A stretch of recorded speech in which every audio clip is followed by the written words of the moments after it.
என்னது? ஏப்ரல் 1ஆம் தேதியிலிருந்து ஜிபே, போன்பே, பேடிஎம் எதுவுமே ஒர்க் ஆகாதா?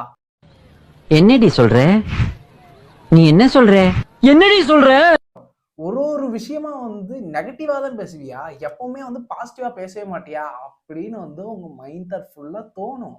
ஆனா நான் சொல்லுங்க, கவர்மெண்ட்ல இருந்தே ரூல்ஸ் போட்டாங்க. இதுக்கு மேல நான் என்ன பண்றது?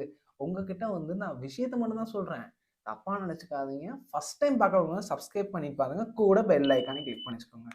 என்ன? எதுக்கு? ஏன்? அப்படின்லாம் உங்க கொஸ்டின் மார்க் வந்துகிட்டு இருக்கும். அதுக்கு தான் இந்த ஃபுல் வீடியோவ ஸ்கிப் பண்ணாம பாருங்க. ஸோ வீடியோக்குள்ள போலாமா? வாங்க. என்பிசிஐ அதாவது நேஷனல் பேமெண்ட்ஸ் கார்ப்பரேஷன் ஆஃப் இந்தியாவில் புது ரூல்ஸ் போட்டிருக்காங்க. இன்கேஸ் நீங்கள் யூபிஐடி லிங்க்கை வச்சு பண்ணிட்டு இருக்கீங்க, டிரான்சாக்ஷன் பண்ணிட்டு இருக்கீங்க அப்படின்னா இனிமேல் பண்ண முடியாது அப்படின்னு சொல்லிட்டு ரூல்ஸ் கொண்டு வந்திருக்காங்க.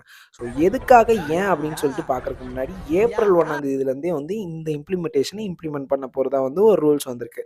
ஸோ கண்டிப்பாக மஸ்ட் பண்ணவே முடியாதுன்னு சொல்லிட்டு ஆர்டர் போட்டிருக்காங்க.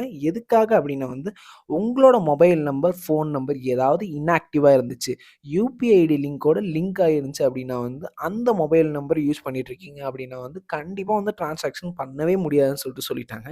ஸோ இது நான் சொல்லங்க, கவர்மெண்ட்லேருந்தே சொல்லிட்டாங்க. கண்டிப்பாக யூஸ் பண்ண முடியாது, ரீசார்ஜ் பண்ணி வச்சுக்கோங்க. இனி இந்த ப்ராப்ளமே வரக்கூடாதுன்னா நீங்கள் உங்கள் மொபைலில் ரீசார்ஜ் பண்ணி உங்கள் நம்பரை ஆக்டிவாக வச்சுக்கோங்க.